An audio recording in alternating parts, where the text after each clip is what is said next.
they receive inputs from the motor cortex and from the spinal cord, and they project back to the motor cortex through the thalamus. The cerebellum receives a huge amount of sensory input, including stuff from the ALS.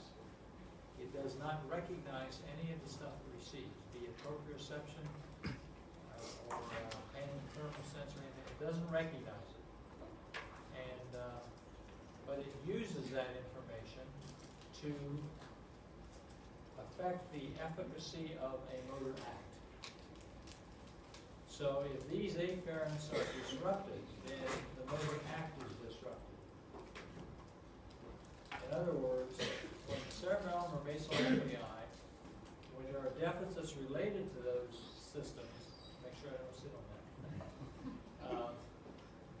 They are not lesions of the motor system, as we commonly think. In other words, cortical spinal, they're not motor. Cortical spinal spine, it's the message that got to the motor cortex was garbled, so the message that left the motor cortex is garbled.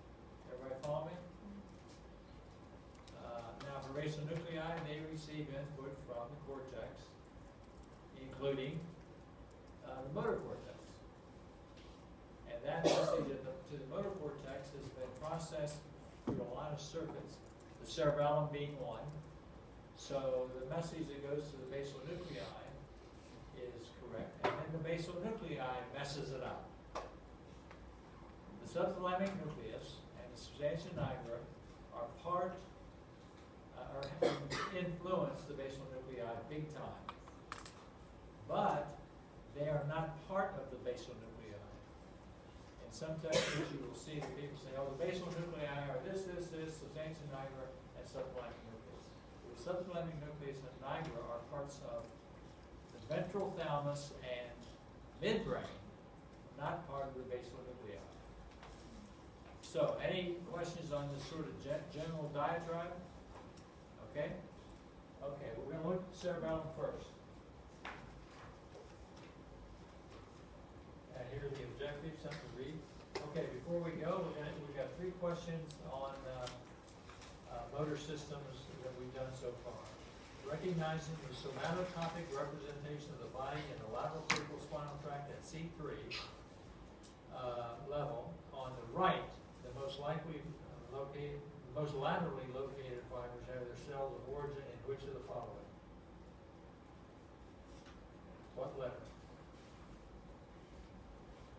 Cortical spinal tract at C3 on the right.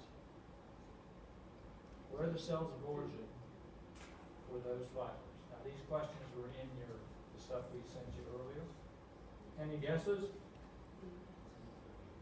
Anterior pericental gyrus on the left, because they have already crossed, and the somatotopically arranged fibers in the lateral cortical spinal tract at the left lower extremity on the lateral part. Damage to corticonuclear fibers in generally the internal capsule on the left would most likely result in which of the following deficits when the individual is asked to move their facial muscles: smile, frown, wrinkle the forehead, and so forth. The damage in the genu on the left. Where would you most likely expect to see the deficit? Anybody want to guess? Oh, you guys should have read these over the weekend, have them all nailed down, flat, that's it. The right lower quadrant. Both upper quadrants you see bilateral input, the right lower quadrant receives the predominance of contralateral input. A vascular lesion of caudal pons on the right side damaging the cortical spinal fibers would most likely also damage which of the following?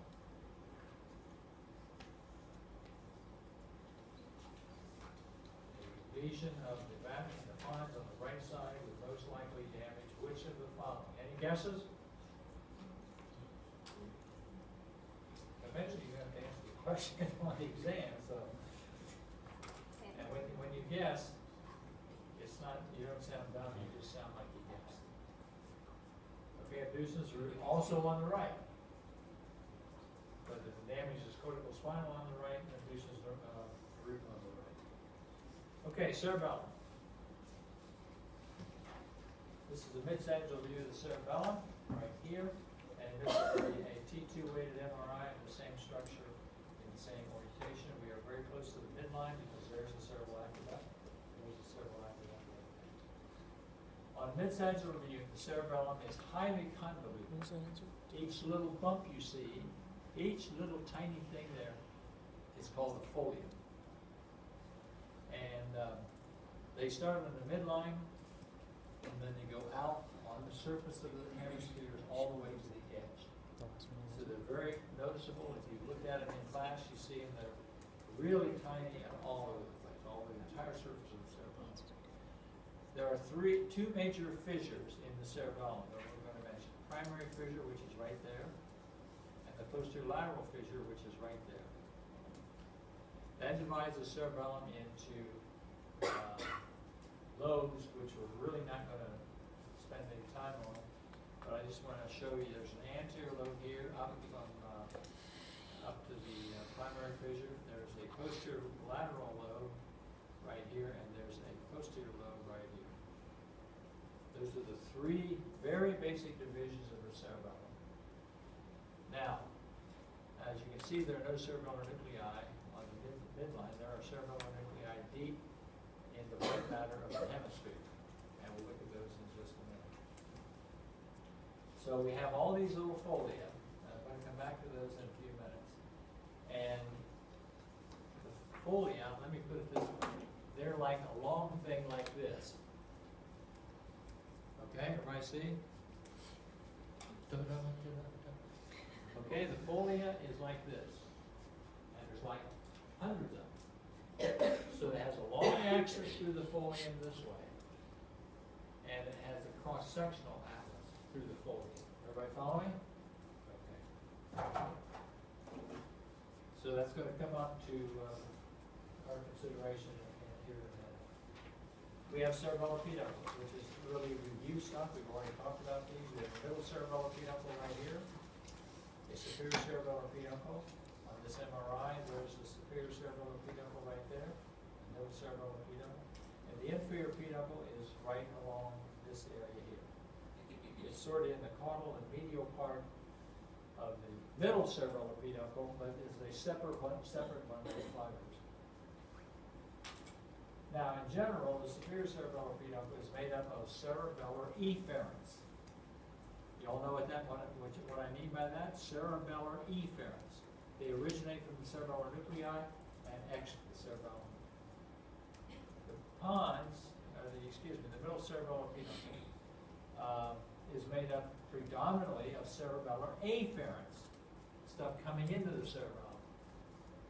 And the superior cerebellar peduncle is made up of cerebellar efferents. Okay, information leaving the cerebellum. Now, if we look at the drawing from your text, we see here's a lateral view of this. Here's a superior view of it. And the superior cerebellar peduncle is made up predominantly of cerebellothalamic fibers, cerebellothalamic, from the cerebellum to the thalamus. And these are from the cerebellar nuclei.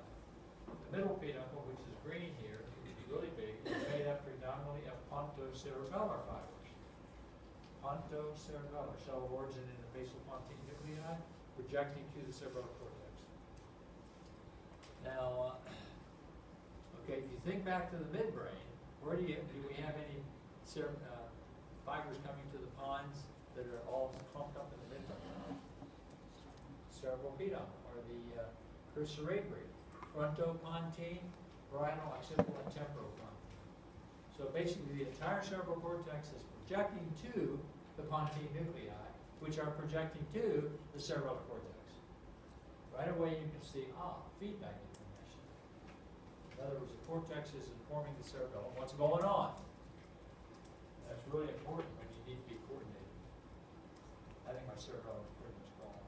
Anyway, the red ones right here and the dark green ones right here are collectively they form the inferior cerebellar peduncle. Inferior cerebellar peduncle, which is made up of a juxtarestiform body, which is much smaller, which basically contains connections between vestibular structures and cerebellum.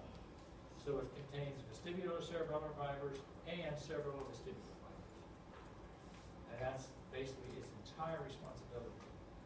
The restiform body, which is the big red one here, and we saw on the lateral side of the medulla, contains spinocerebellar, which are important, olivocerebellars, and reticulocerebellars. Again, you can see what we have here. We have the entire brain stem is talking to the cerebellum, as well as the spinal cord. Now, the blood supply to the cerebellum is by way of the superior cerebellar artery, which does the entire upper surface of the cerebellum, and almost all of the cerebellar nuclei. The anterior inferior cerebellar artery is right here, comes off of the basal, and it serves sort of the lower lateral part, and the pica, which wraps around the medulla and goes into this loop that we described earlier, serves the most medial part of the cerebellum. Ica and pica, for our purposes, do not serve any of the cerebellar nuclei. So here's superior cerebellar nuclei here coming in. This is a cerebellum rolled down flat. And you can see it serves all the cortex, and the little tendrils come to most of the nuclei. Ica is down here, serving sort of this lateral quadrant right here. It serves a little bit of dentate, but dentate cannot survive from that blood supply. If the superior cerebellar artery is compromised, bang, dentate's gone. And pica here does not come to any of the nuclei, it serves only cortex, and of course we've talked about that vessel before. Oh, I know. Let me back up here. You see the nuclei are colored according to these areas of the cortex. The cerebellar cortex is organized in its efferent fibers, and the stuff that comes to the cortex and leaves the cortex is organized in zones. So you have a medial zone right here, which is related to the fastigial nucleus, an intermediate zone right here, which is related to the interposed nuclei, and a huge lateral zone, which relates to this very large lateral nucleus.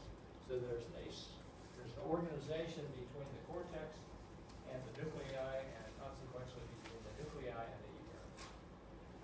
If we look inside the cerebellum, here we see all these little folia right here. We see the fastigial nucleus is right here. The globulus nucleus is located right there. And the emboliform nucleus, which is the anterior interpose, is located a piece of it right here. And then this big massive dentate. And you can see how the cerebellum is right here, cerebellum is right here. So these are all laid out within the white matter core of the cerebellar hemisphere. Now, remember what I said about the folium, okay? So the folium is going off this way, and it has a cross-sectional representation and a longitudinal representation. If we look at the cross-section, this is one of the major cells in the cerebellum here we're going to mention. If we look at the cross-section of the long axis this way, everybody with me? We see this cell body right here, and this massive dendritic tree right there, like a huge big plate of cell. Then if we look along the long axis of the folium, we see the same cell looks like this. We look on the edge of this dendritic tree. Now, in addition, at this point, we see a lot of little teeny things going through it, all the way along there. Those are parallel fibers, and they are called that because they're parallel to the long axis of the folium. Parallel fibers. Now, the second cell we're going to make a little bit of a point of here is this little dude right here. Very small cell body. Cell body is not much larger than the diameter of a red blood cell, so it's really tiny. And it has these little claw-like endings here, which are called, they're dendrites, so they're receiving information. And it gives rise to axons which ascend to go into the molecular layer of the cortex and go parallel with the long axis of the folium. So parallel fibers are the axons of granular cells.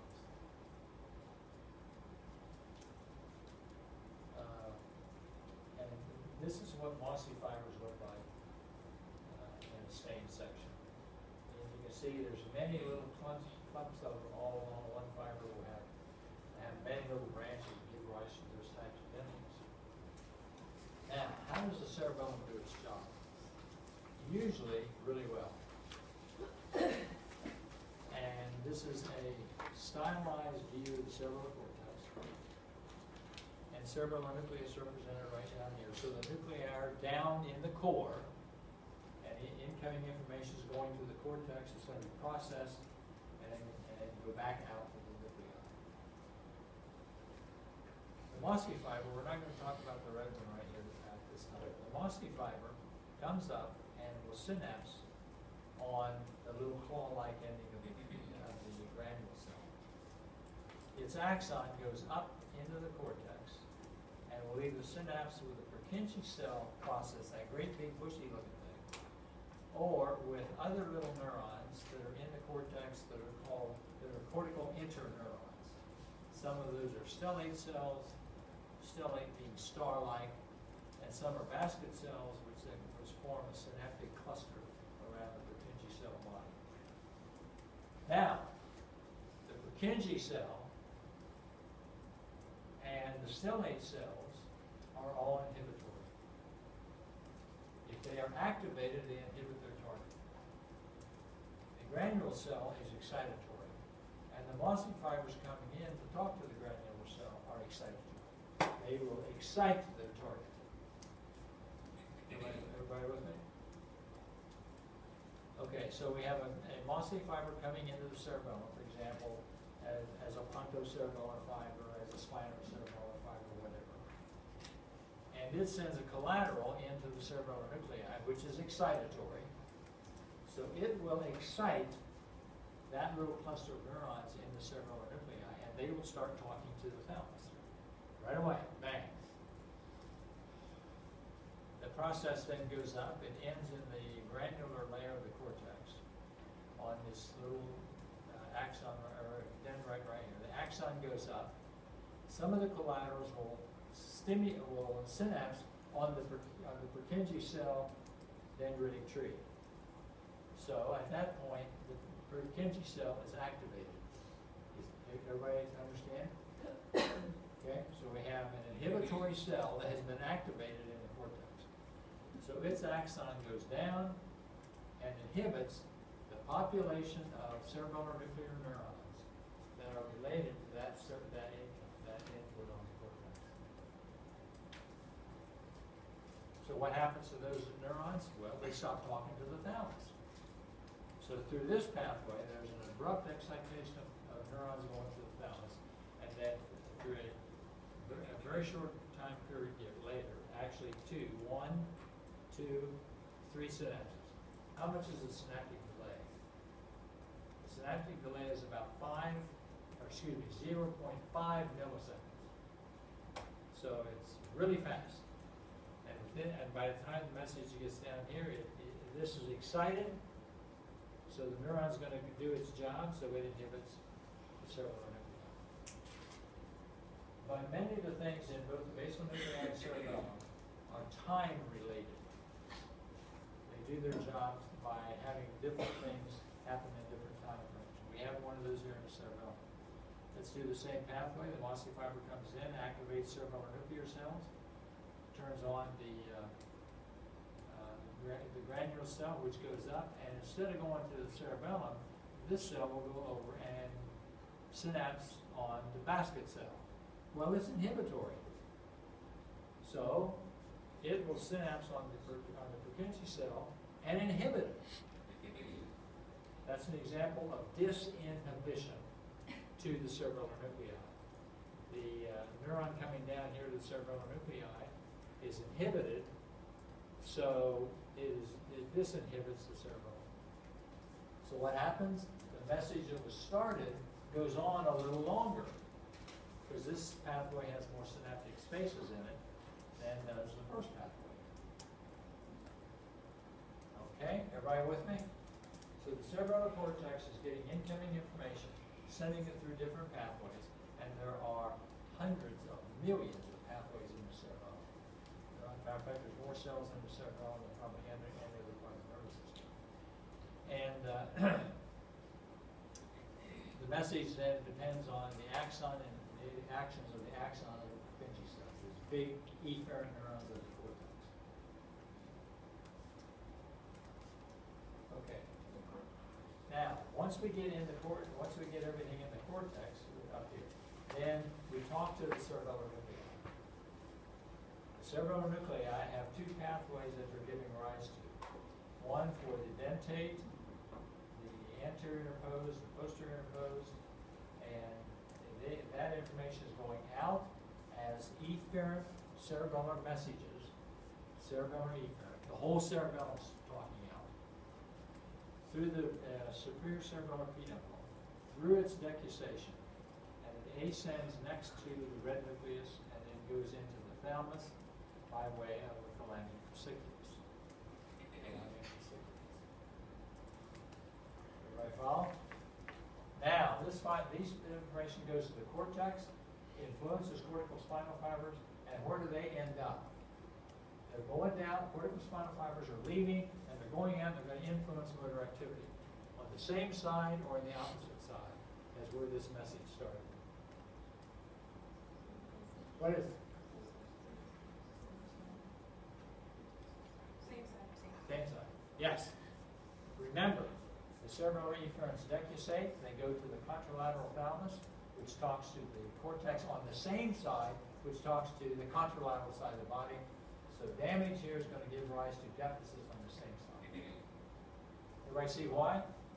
Because the expression of the problem is through the cortical spinal tract.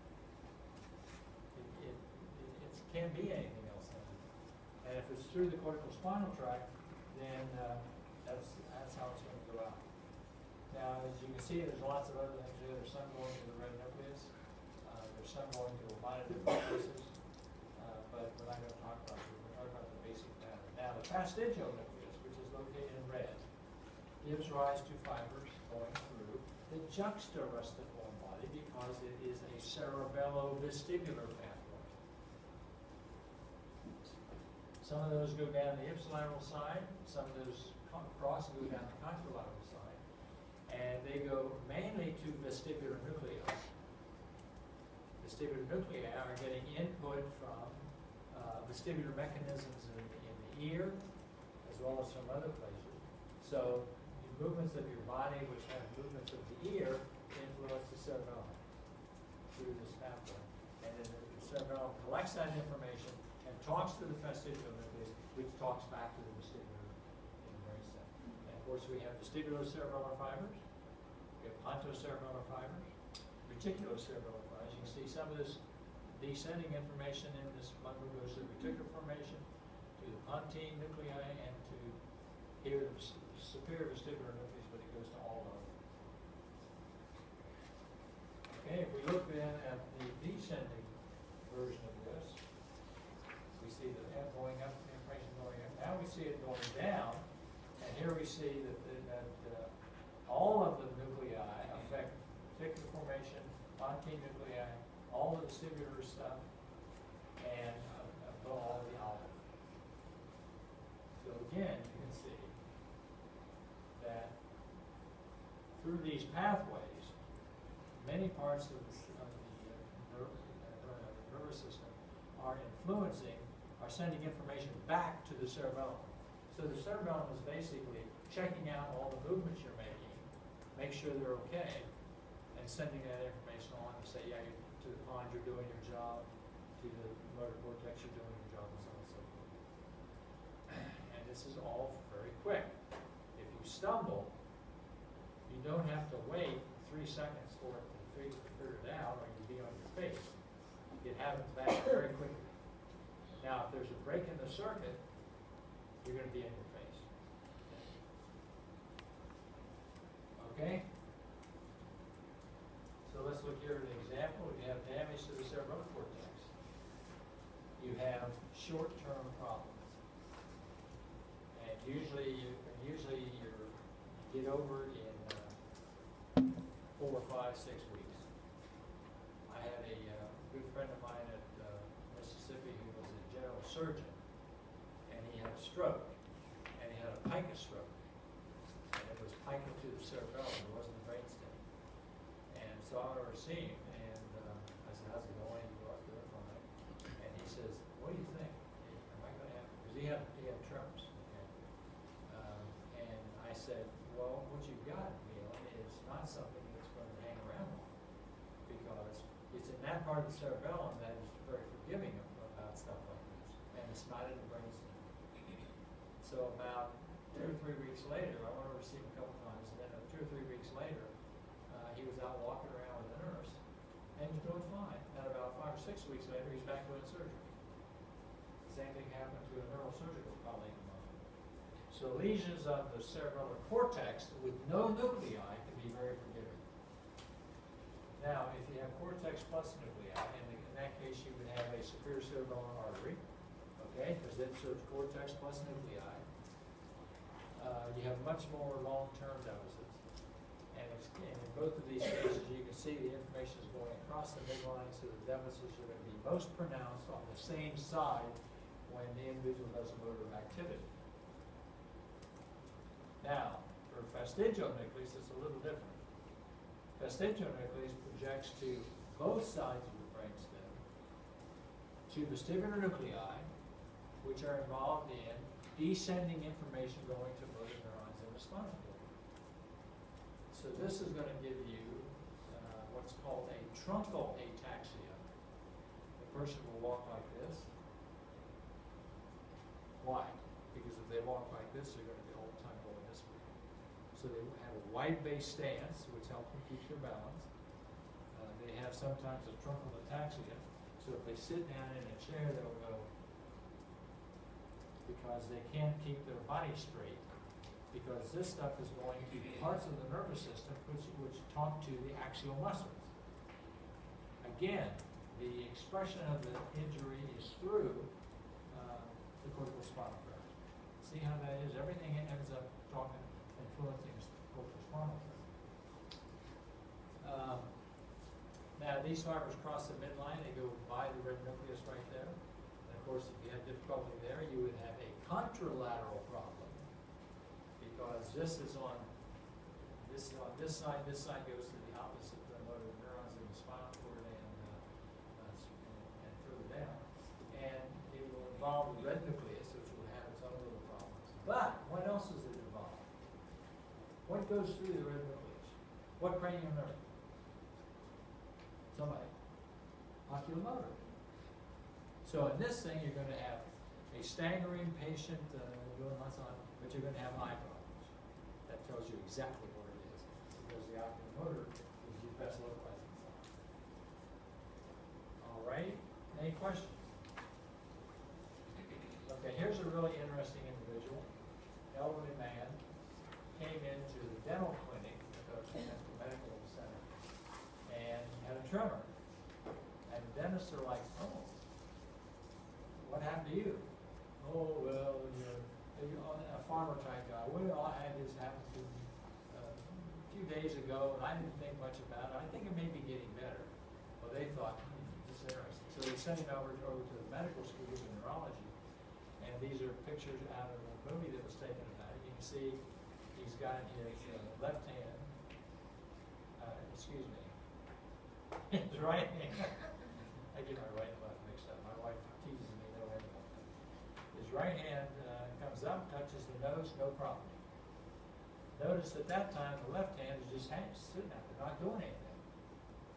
Then he tries to touch his nose with the left hand, and he can't do it. In other words, the non-moving hand, as he gets closer to the nose, it gets worse and worse and worse. That's called intention tremor. As you intend to do the motor activity, it gets worse. So where's the lesion? Left side of cerebellum. Right there and right there. And this involves both the cortex and the nuclei, and a man at this age would have a long-term problem. But it's not going to compromise you to go over. Now, so mediocerebellar lesions will give you truncal ataxia, a wide-based stance, and the patient is not able to walk in tandem, which is heel to toe. Heel, toe, heel to toe. A more lateral lesion in the cerebellum will give you a whole variety of things. You see there's a lot of ataxia here. But the important thing I want to point out to you is the intention tremor, which is absolutely characteristic of cerebral lesions. And there are a variety of other things. If you read these in your book, you see a few sentences on it. But they're all related to discoordination of motor activity. Now, let's look at the basal nuclei. This is an axial view of through the hemisphere. This is a slice through the hemisphere. And the basal nuclei are made up of caudate nucleus, putamen, and dolus pallidus. They're all located lateral to portions of the internal capsule. And we'll see in a minute they have fibers across the internal capsule. Now, I know when you look at this, you go, oh my God, you're going to hold me to that? No, I'm going to hold you to that. I'm going to hold you to this right behind there. But we're going to see several diagrams that represent pathways on this drawing. So that's how we get there. And most of the stuff up here we're going to talk about in its context. Okay, important. Neostriatum is a caudate nucleus plus a putamen. Caudate nucleus right there plus a putamen equals neostriatum. Globus pallidus, which is gray right here, light and dark gray, represents the paleostriatum. What does neo mean? New. Paleo means old, Paleolithic. So the neostriatum is phylogenetically newer.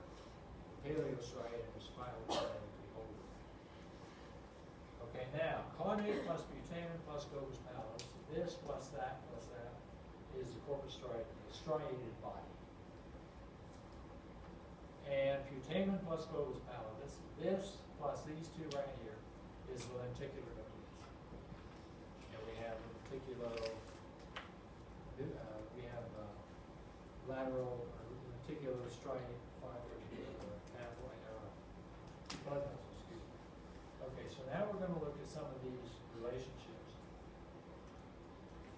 Okay, blood supply to the basal nuclei is mainly through medial striate and lateral striate arteries. Medial striate arteries branch off of the anterior cerebral artery right around this junction with the anterior communicator.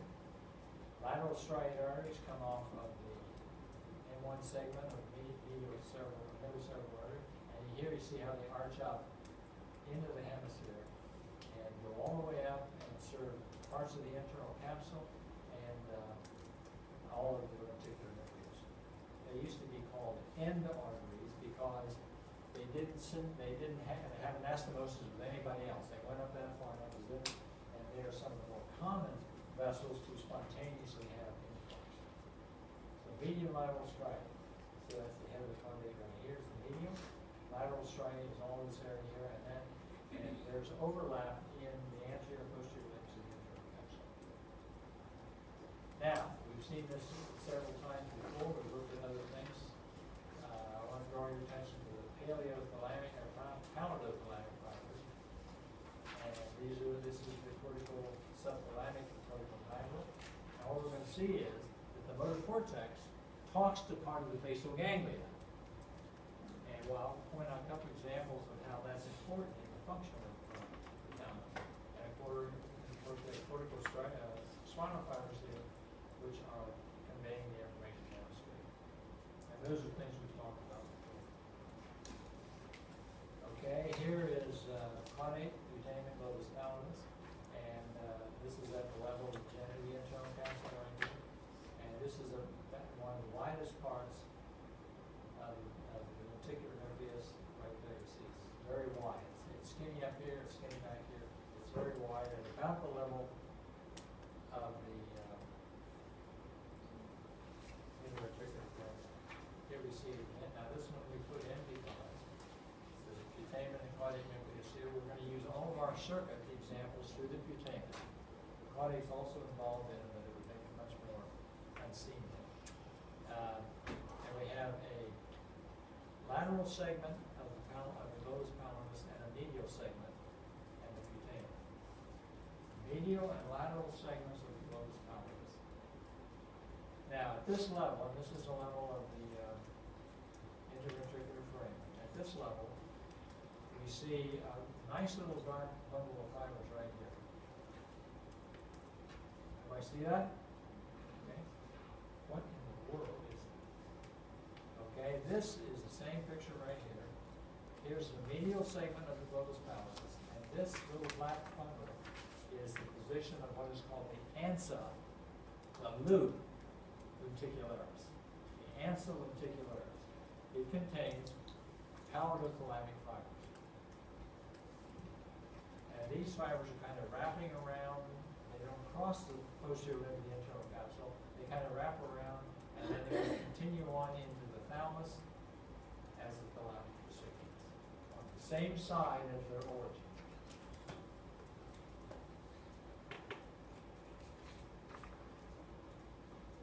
Okay, we go just a little further back, and this is really at about the level of the subthalamic nucleus, which is right here, mammary body right here. This half of the section is slightly more tilted a little rostral, between the anterior nucleus. And now we have, number one, subthalamic nucleus. Number two, lenticular fasciculus. The buddy of the ansa lenticularis is the lenticular fasciculus. Then we have a little thing here called the zona incerta, which is not important other than a landmark. Not important, I should say, our friends will work on that. It's not important for our concerns. And then this black bundle of fibers right here is the thalamic fasciculus. Everybody got it? Okay, so what are we doing here? Okay, this is what these look like. The medial segment of the globus pallidus gives rise to fibers across, and these are pallidothalamic fibers, okay?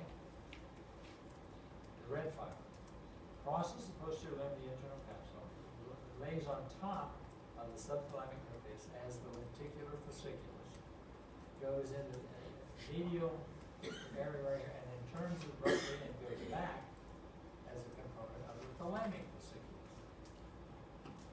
Okay? Same fiber population, just going through two different things. It's like we're talking about corticospinal fibers in the pons. That puts them there. Corticospinal fibers are in the spinal cord. That puts them in the spinal cord. Same type of concept. So these are efferents of the basal nuclei going through thalamic fasciculus, turning, and going through lenticular fasciculus, turning, going through thalamic, and then going up into the renal nucleus of the thalamus. Now, while we're here on the on this view, you can see we have fibers that come from the lateral part of the globus pallidus, and they project into the subthalamic nucleus. And then cells of the subthalamic nucleus project into the medial segment of the globus pallidus. Okay, this will be important in a few minutes. Everybody see that? Number one is the subthalamic fasciculus. Contains pallidosubthalamic and subthalamitopallidal fibers. See, the terms I'm using here are basically on the same principle for all the terms that we're using. Okay, question? This is just a slightly different view. This is the substantia nigra, which is come into play, subthalamic nucleus, and the first cerebrum. Now, we have two major pathways through the basal nuclei that are important in terms of function. And they are called direct and indirect pathways, respectively. And here, the dark gray fiber comes down, talks to a red cell, talks to a blue cell, talks back to a light gray cell. This is the direct pathway. The darker gray to the red one to the blue one to the light gray, and the light gray back to the blue one. Direct pathway. Minimal number of synaptic contacts needed to get the message to the thalamus. Then we have an indirect pathway. Dark gray, right here, to the green fibers, to the blue fiber in the medial segment, and then to the light gray of the thalamus. More synapses, longer time for the message to get them. Okay, now, you can see in this drawing, this is the globus pallidus here, this is the putamen right here. have a green cell, a blue cell, and a red cell. All of the cell bodies that are intrinsic to the basal nuclei are inhibitory. What? Inhibitory. And it is good. Yell at me if I don't make enough calls. And I don't have pneumonia. Okay. So that cell inhibits the blue one, that cell inhibits the next green one, and the blue one inhibits the thalamus. Because all those neurons are in the globus pallidus. Okay? So you can see now we have a possibility for a line of information going this way, and a line of information going around the pathway, going this way, and coming back up. Both pathways will influence the pallidothalamic fibers, which talks to VL nucleus of the thalamus, which influences the motor cortex. Everybody with me? Okay. Now let's look at these in a little more instructional way. Okay, these are your textbook, and these represent action potentials. So there's a whole bunch of them. There's a whole bunch of action potentials. When there's a space, there's little or no action potential. So that's what that represents. So let's look at the direct pathway. The cortical striatal fibers, those who go to the striatum, and they do this to the caudate. We're just not going to talk about that part. Are excitatory. They are glutaminergic. So the receptors on the red cell is excited because glutamate excites, turns on those transmitters to which it is sensitive. But you can see, okay, here's the black fibers. They turn on the striatopalpal fibers, or striatopalpal fibers. So the red goes down here, but when they excited the red cell is inhibitory. Okay? Because the cell is in the striatum. So it's going to inhibit its target. See that? Everybody with me? Yes, no, maybe? I see a head bouncing back there, so I'll take that as well. So you excite this fiber here, which it represents this. But then it is turned off because you are exciting an inhibitory neuron. So that inhibitory neuron doesn't do anything down the line. It shuts down. So the pallidothalamic fiber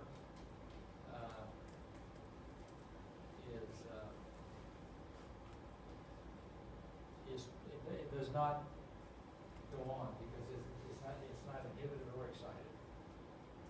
So you have the activity in this pallidothalamic fiber is also shut off. So the thalamus is disinhibited. Because what you had was that inhibitory cell here inhibiting an inhibitory cell. So the thalamus is disinhibited in that particular kind of situation.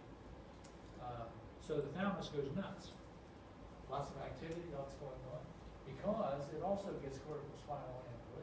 It gets input from other parts. So it's not just sitting there waiting for a message from the basal nuclei. It's one of the messages coming in, but other things are coming in. So its activity basically doesn't change or maybe go up a little bit because it has lost inhibition that was there. So if we put this in a little map like this, same thing here. So we have these are excitatory. So they excite the striatopalpal cells, which are inhibitory, which inhibit the pallidothalamic fibers. And the thalamus activity goes up because they're excitatory, and the cortical activity will go up because it's excitatory also. So we disinhibited the thalamus, and the thalamic activity will go up a little. Now, we look at the indirect pathway, it's worse. No, it's not worse. It's just the reverse of what we were looking at. Okay, the cortical striatal fibers come in and they synapse on little neurons that are striatopalpal, going from the striatum to the pallidum. Remember, we said that all the cells within the basal nuclei, I don't know if you think on the particular nucleus, are inhibitory. So if we have an inhibitory interneuron going from putamen to the external segment, then it will inhibit this fiber, which is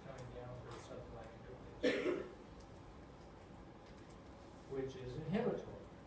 So, and through this pathway, the subthalamic nucleus is disinhibited. It's removed from this inhibitory influence. Now, this green fiber right here, which is part of the pathway, comes up, and it is a subthalamopower neuron, and they are glutaminergic also. Their cell bodies are not in the lenticular nucleus, they're in the subthalamic nucleus. So it's going to excite its target, which is the blue cell. And we said the blue cell was inhibitory. So here, here's the blue cell that's excited now, which is inhibiting the thalamus, so the thalamus is basically shuts down. It's not talking anymore through this pathway. Now, note that one of these pathways has few synaptic intervals, and this one has a bunch of them. And when I know students are just like, wait, if you're only talking about 1 millisecond, 2 milliseconds, that's not much. Well, it is a lot when you're falling down on your face on the concrete. It's a lot. Because all that stuff is going to happen very quickly, and that's why we have different depths. Any questions?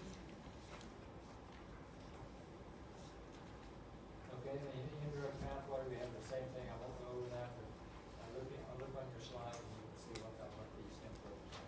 The main thing is, through the indirect pathway, thalamocortical and corticospinal activity is decreased. Through the direct pathway, that activity is increased. And it's not only increased, yes. What's the benefit of the direct versus the indirect pathway? Motor activity is working together. Sometimes one dominates, sometimes another dominates. Because motor activity is based on a variety of different things in timing. And this is a timing mechanism. Same thing with cerebellum. It's a mechanism to time the information.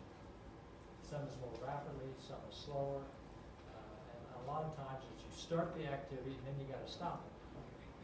So if you only have circuits that start the activity, then if you reach over to get a cupcake, here we go, like that, because you wouldn't stop at the cupcake.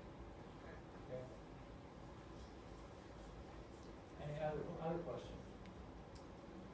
Do you like cupcakes? Okay.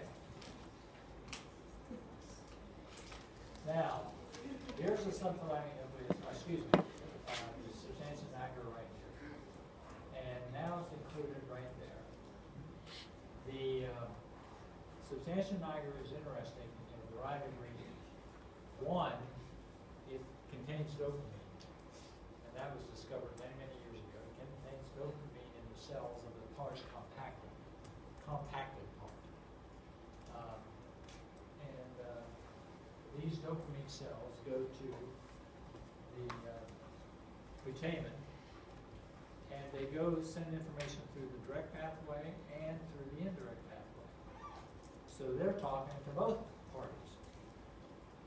The other interesting thing about it is nigrostriatal fibers that go to the putamen are excitatory through the direct pathway and inhibitory through the indirect pathway. This is a beautiful example of one neurotransmitter having opposite effects in different pathways that we talked about. Of course, you all know that what happens in a pathway is not related to the transmitter, it's related to the receptors on the receiving cell. So you can have different sets of receptors, get you different activation and different responses. But I think NIGRA is really a perfect example of that. So these fibers are excitatory through the direct pathway and inhibitory through the indirect pathway, which results in changes in the activity of polyathalamic neurons, either extending their time or shortening their time. Now, if we lose these fibers right here, then we lose the nigrostriatal nucleus. And what that does is change the interval through the direct and through the indirect pathway. In this case, it shortens it through the direct and extends it through the indirect. This is an example of timing. Say that again, please. I'm sorry? Say that again, please. If we lose those fibers, what? It shortens the activity of these fibers through the indirect when the dopamine is gone. Okay. And it lengthens the activity of these neurons through the indirect pathway. Now, Parkinson's disease is a neurodegenerative disease. It is of unknown etiology, basically. My uncle had Parkinson's disease. And my first thought was, oh my gosh, I got to check if this is genetic. And it wasn't. But the interesting thing about it is my uncle ran a trenching business. And what that is when if you're a farmer and you have a field that's flooded all the time and you can't grow your crops, November somebody would go out and he would dig trenches in the field and put clay tile there with little spaces between them. So the water, as it went down, it could get away. In the process of him doing that, he handled dynamite. Now, he was never hurt by it, but he did this for years. He inherited the business from his dad. And there is some evidence that handling neurotoxic type stuff can be cumulative and result in Parkinson's disease. So I've often wondered if my uncle had Parkinsonism because of his handling dynamite throughout many, many years of his life. All right. This is a view out of your textbook showing all the pathways, the ancilla lenticularis, the lenticular fasciculus, and the subthalamic inflammation. Now, this is out of your atlas, the figure is 824, 42. And please look this over. Huntington's disease is one basal nuclear lesion. Wilson is another. Subthalamic lesion is here. And basically, Huntington is also an inherited disorder. It is neurodegenerative, and eventually the people will get dementia as a terminal disease. And it has a lot of motor difficulties and cerebral difficulties, forgetfulness and behavioral change. Wilson disease is also inherited, but it is an inherited disorder of common metabolism. Don't eat things if you have it. Again, can you hear you? It is a neurodegenerative disease, but it is a disease is inherited, but it is a disease that compromises your body's ability to metabolize copper. And that's not because you eat pennies or something like that. It's just because it's an inherited disorder that prohibits you from doing that.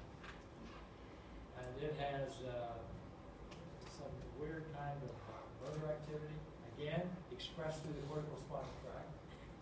But there's nothing wrong with the cortical spinal tract, but it gets into that system. Subthalamic lesions are usually vascular in origin, and they give rise to what can be called hemibolismus, where the movements of your extremities are really wild and spontaneous. I've had my clinical colleagues tell me that sometimes if a person is in bed with hemibolismus and they have the rail of the bed up, there's been cases where they have broken their arm by flailing it over the railing. Because the railing doesn't give, it just sits there. It is locked in.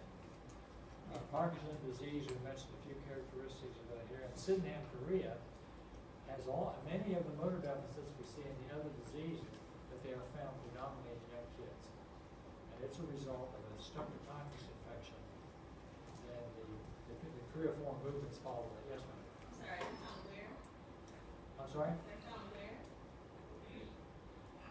Sydenham is found in younger patients. They have a strep infection of hemococcal pneumonia or something like that. They're little, and a few weeks later they'll get choreiform movements. It is usually self-limiting. It is not terminal, and it rarely comes back once a week. Okay, any other questions? Okay, here's a normal one right there. See all the various parts of the thalamus and the base of everything else. What is missing here? What is missing compared to the normal? Right. Say again? Right. Caudate, yes. There's the head of the caudate, and there is a glial scar almost, just the residue of the caudate. What else? Look how Buchanan looks. How does it look here? Very diminutive, small, atrophic, you could even say. This is an example of Huntington's disease. Okay, compared to this one, what do you see here?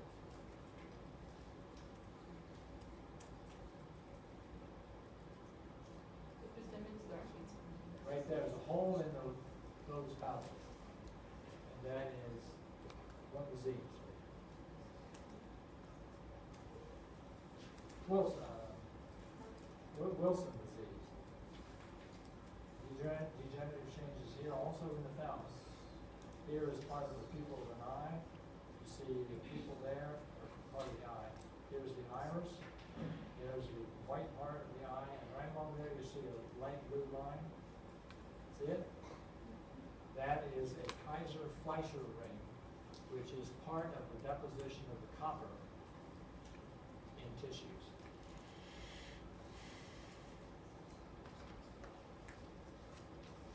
Okay? There's take-home messages for the cerebellum, and take-home messages for basal nuclei. And I think